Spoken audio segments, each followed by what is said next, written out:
let you do the honors. Action. Baby Skeet, take one. This is DJ Alignment. I'm your host for Who's Next TV Global Promo. I'm here with Baby Skeet. Some of you all may not have heard about him, but this young brother is turning up the airwaves with performing, and he got a new album coming out. I'm going to let him talk a little bit about his album. What's the word, man? Big baby Skeet. Gay! I am the Henny Man. Take shit to Henny Land. Album coming out this Friday, man. Drunk Off Reality, man. Get in tune, get in store, tap in on baby. Gay! So how did you come up with the name Drunk Off Reality? I think people like be living in like, in their little fantasies and shit like that. Like a lot of people like, need certain things for like to be great. They need certain things to, maneuver, like they mojo, jojo, all type of shit. So like I think me with Drunk Off Reality was the crazy thing is I didn't know I was good until I picked up a cup. Okay. I did not know I was good until I picked up a cup, but it's not something that I abuse, you know what I'm saying? It's not something that like I try to like, make it like use as like a drug, you know what I'm saying? I use it more so as positivity, I'm different, so people, turn to liquor for depression, turn to liquor to like be on some weird shit and, suicide, all that type of shit. Me per se, I have my fun with it. It's not who I am. It's not, I gotta live with it. But at the same time, when you drunk, the most drunk person will tell you the truth. And I think that's basically what I'm trying to, push out there, I don't have to do all that extra stuff to be me. I don't have to, put on a facade. I don't have to do none of that. Like, I've been drunk off reality. I've been realized who I am, even without the liquor. Like I'm really in tune with myself, but it's more of an enhancement, Got you. It's more of an enhancement. I like to sip a little bit sometimes. I sip a little bit when I dance. It kind of knock the edge off, so I can understand sometimes life can be hard. Yeah, most definitely. And taking a sip can take the edge off and just make you mellow and just chill. And yeah. For anybody out there that's ever struggling with depression or anything like that, talk to somebody. Mental health is real. Oh, baby. Like call the 1-800 number, reach out to help, ask friends and family, talk to somebody that care, because your life does matter. Oh, me. How did you come up with the name Baby Skeet? My dad was named Skeet. Okay. It was more so like I ain't really like get it passed down, but like I kind of like took it upon me to put it on my shoulders because my deceased brother was named Skeet, and then I kind of like just carried the name, on some like generational, So I took it to make it bigger than what it was, no disrespect to Pops or my brother, but like I wanted the world to know about us and where we come from, so that's why I chose my name. And I was my dad, baby boy, so Baby Skeet. Got you. The baby version of your dad. Correct. And you were in the legacy. Correct. I respect that. Yeah. You a bit of an athlete. This a little bit off topic, but I remember you playing football. Yeah. I did before I got into my incident being shot and stuff like that. I had a full ride to D1 AA. So once the incident happened, you had to report all these medical issues and stuff like that. And when they couldn't clear me, they just gave me an academic scholarship. Okay. So I went to school, picked up a trade, and rapping was always my thing. I just took it serious once I got into college. So I just merged into that. So what was your trade you took up? I took up carpentry residential. Got you. Everybody gonna need that right now. Yeah. Shout out everybody, you know what I'm saying? Blessed to everybody that was in the tornado, man, for sure. If you are an individual that needs some help, this brother has carpentry skills. Baby. You should put together a carpentry team. The crazy thing is, when it happened, I got a friend, he in the music industry too, J Day Ones. Okay. He reached out to me. He was trying to link up with the Mur, get all these people together, like carpenters, electricians, roofers, everybody like just come together and and get this place back together. So hopefully they got something going on in the works that we can tap in with and make possible. That's tight. You got the same vision I got. Yeah, I mean, this one thing about me, bro. I'm very humble. I just don't speak a lot about what I got going on. Understood. So I think that people take that as weakness because a lot of people speak on what they have going on. Me personally, I never just wanted to be one of them. Like I just if you know, you know. You don't, you don't. And Right. I'm real to myself. Like I'm very humble and I'm very tap in with motherfuckers and I show love. You know what I'm saying? Even my biggest hater, bro, I buy that nigga a drink. You know what I'm saying? I feel you. But that's just me, bro. I don't try to pop it like that. I don't put on no facade. I don't do none of that, bro. I show genuine love, bro, because I know that's what we need. That's what we need. You know, my mama taught me at a young age, man, you gonna miss your blessings. Acting this way and that way. Even when we see people out there, homeless people out there, ask for change, but mama would say always, have something in your little pouch just for them, that's how you miss your blessing, giving back, so True. I always been on that, bro.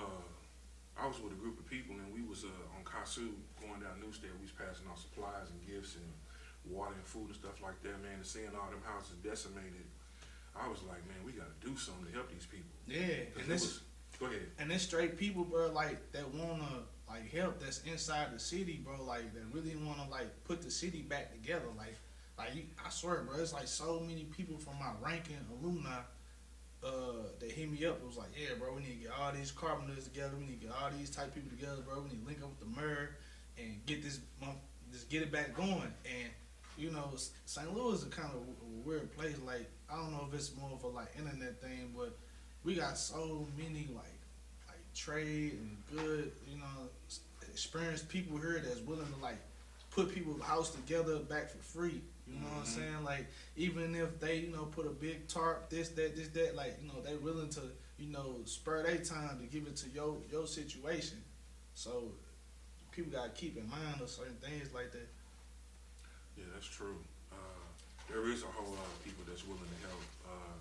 I know it's several organizations that kind of went to the forefront. The Urban League, Better Family Life, Operation Hope, Selfless Acts of Service.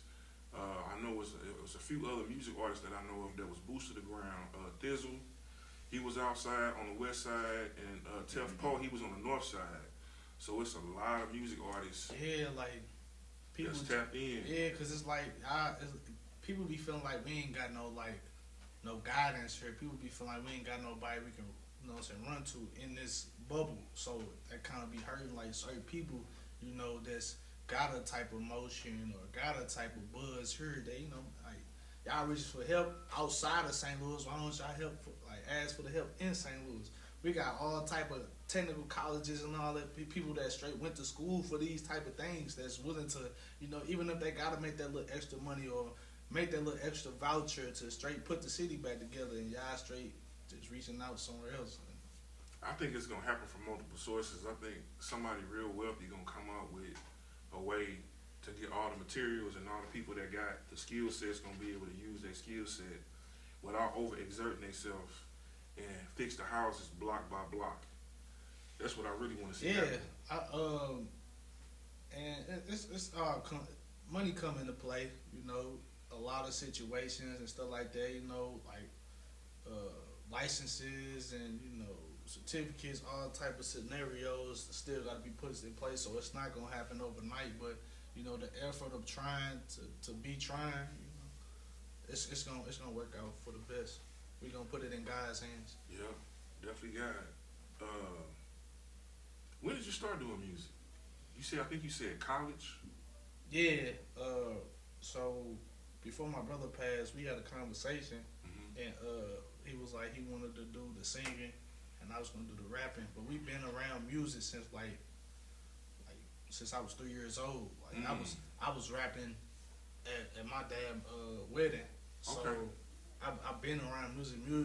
Music been my life for a long time. But I took it serious right after 2016, probably going into 2017, and I just evolved to a high level. Like even when like people was like, nah, bro, this ain't it.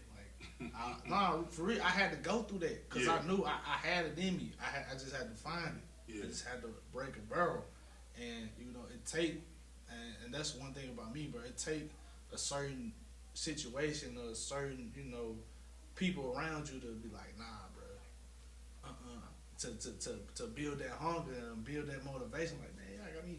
You know what I'm saying? I ain't gonna front, man. When I first met you at Jay Howe's events when he was having a block to the stage concerts, you was doing your thing. Yeah. I know you won the contest a few times. I heard an evolution in your music. Like you talk about some grown man stuff. Yeah, bro, and I think that just me leveling up because, personal situations will make you level up.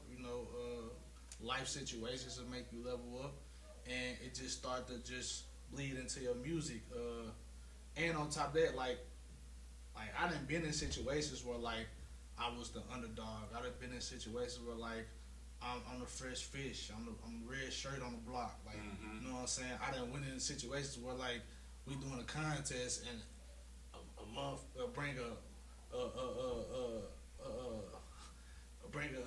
what's that WWE suitcase out to the ring and win the contest. Like I done been in all type of situations like that, but it always motivated me to be better. Like my one hit song, what's that? Flex.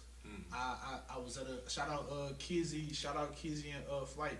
Like I tell them this story all the time. Like I was at a contest, I think I was like probably third pick or something like that, and they was like, man, you need to, if you're gonna be in the club, get you some club music. You're gonna be this work, be this, be here, be there, be there. You know what I'm saying? Like get you music for certain scenarios, and I was frustrated, but I used that frustration to gas what I was trying to push out. So I think a lot of like L's that I took in my life, it made me evolve. Yeah, L's are definitely lessons. They're not losses, they lessons. Yeah. A lot of lessons made me evolve. Like it showed me what type of homework I need to be doing, like with the music, like real life. Do you have any short or long term goals that you want to do with your music?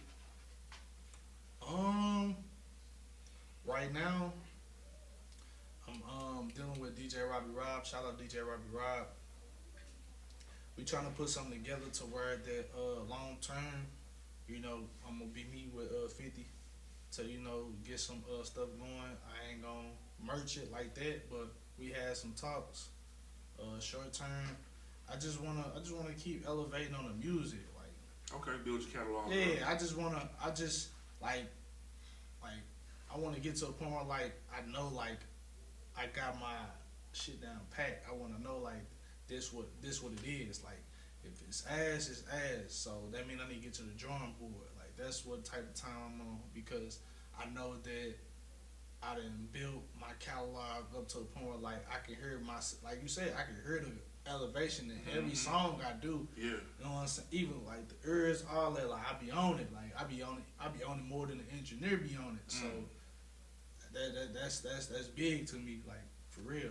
That means that you becoming more sharpening your voice. Yeah. Like you can hear the tones and when the engineer is mixing, you can be like, nah, hold on, let's do it like this. You becoming more of a composer. Yeah, cause it's like now I know my sound. And it's like back then, I was trying to find it, but I know it now. Like I know what I am. I know how. Like before I even get to the studio, sometimes I don't even have to like do all the writing and all that. I just go to the studio, just wild out. But I know like how I need to be, So that's what's something that I love about me now, and I'm trying to, master that. Trying to master, my game plans, all that, like. Who do you want to work with in the industry?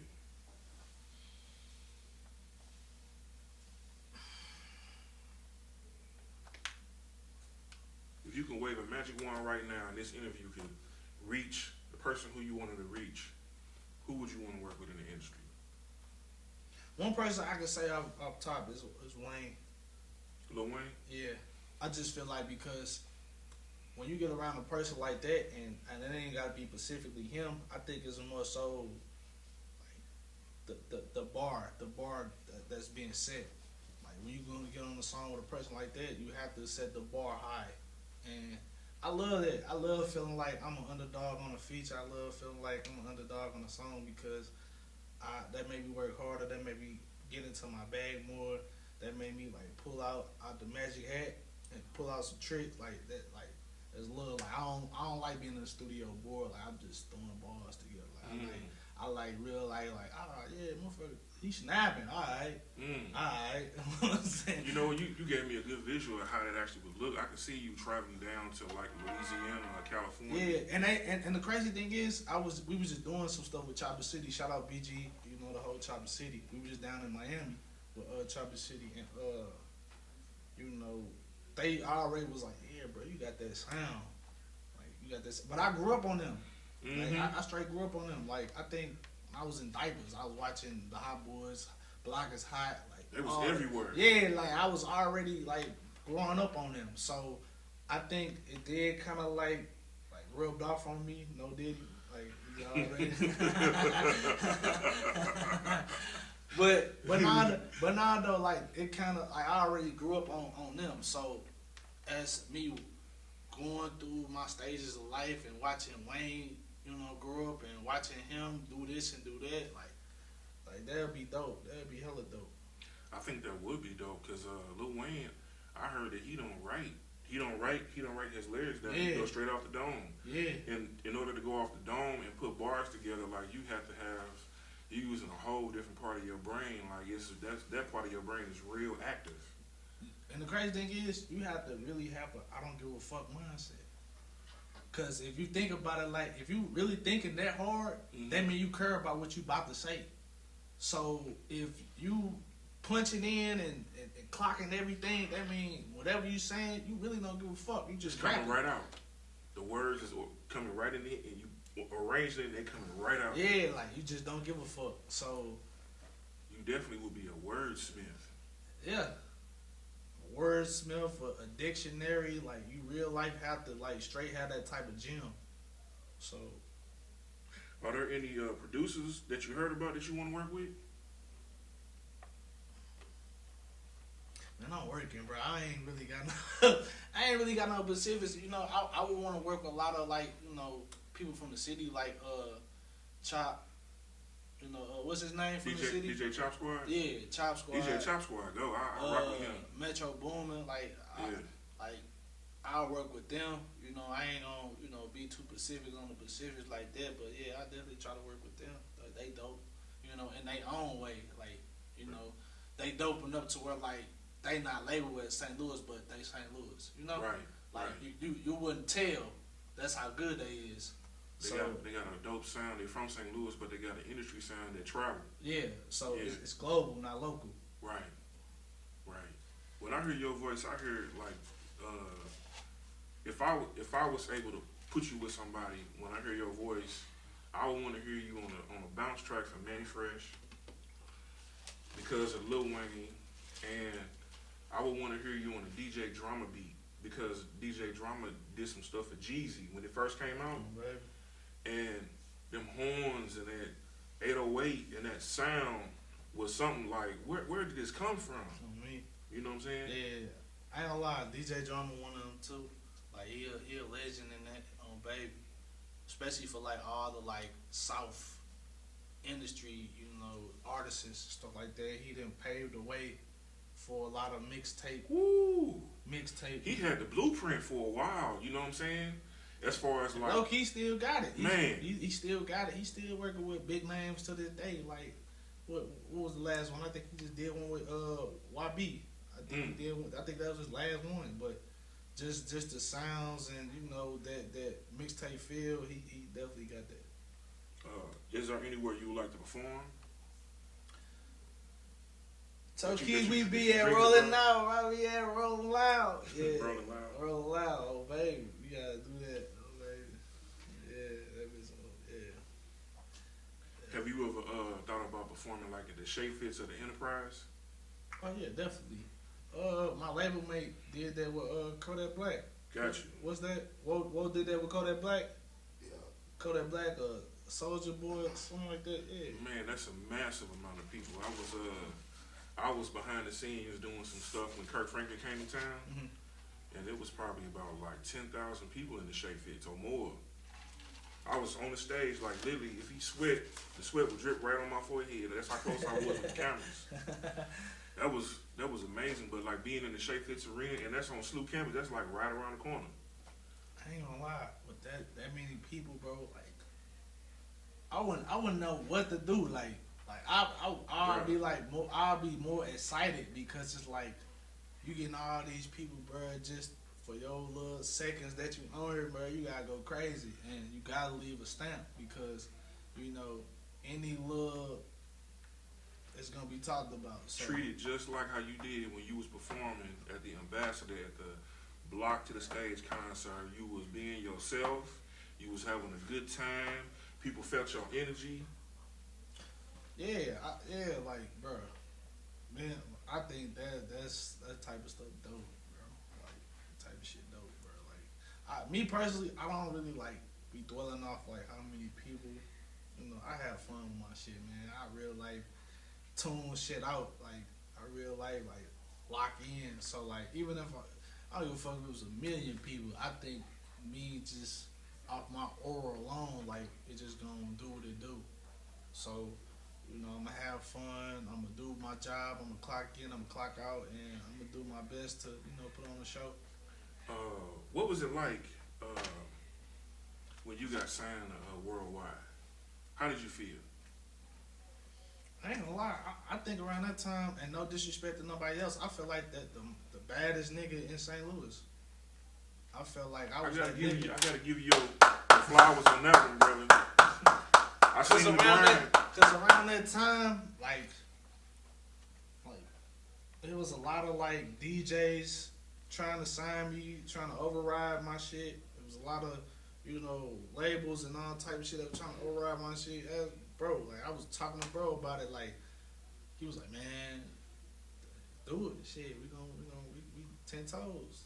I'm like, all right, you know. And I was doing it because I'm like, damn, bro, like the work paying off. Paying out, bro. Like all the studio nights that I've been doing, all the writing and all the, you know, collabs, all this, all that, like all the humble shit, like this shit paying off. And I was straight feeling like the baddest on the block. You know what I'm saying? Mm-hmm. And they gave me that apron to feel like that. Even the label gave me that apron. Shout out Worldwide. They gave me that apron. Shout out Worldwide. They gave me that apron, you know, all black trucks, tinted up, you know what I'm saying? Fresh layouts, red carpet layouts, you know, at the parties, you know, in the city to, you know, show them around. Like, they gave me that to feel like I was the baddest. And, you know, I was still showing love to my city. It's a couple people that, you know, work at the marquee. I ain't gonna say no names, but he didn't pull me to the side and was like, bro, like, you so humble, bro, like, you still be in these certain sections, you be in these certain areas and this and that. I'm like, bro, that's just me, bro. I don't fake it. I don't try to act as big as what I am. You know what I'm saying? Like that's just me, bro. If I'm gonna die how I wanna be. I ain't gonna fake it to nobody. I ain't gonna, you know, whip it, flip it like that, bro. I'm gonna real life do what I gotta do to let people know, like, this is who I am. Mm-hmm. So. I like how sexy red make it seem like that's who she is. This is who I am, bro. Gotcha. And it ain't no faking, ain't no facade for nobody. Like, cause to be honest, I don't mess with nobody, but I show love first. I show my respect. You know, yes sir, no sir, all that. I do what I gotta do, but at the same time, I'm me. And around that time, it was like, man, you know, seeing my mom and dad, you know, come out and, you know, witnessing everything. And, you know, it felt like a championship ring. You know what I'm saying?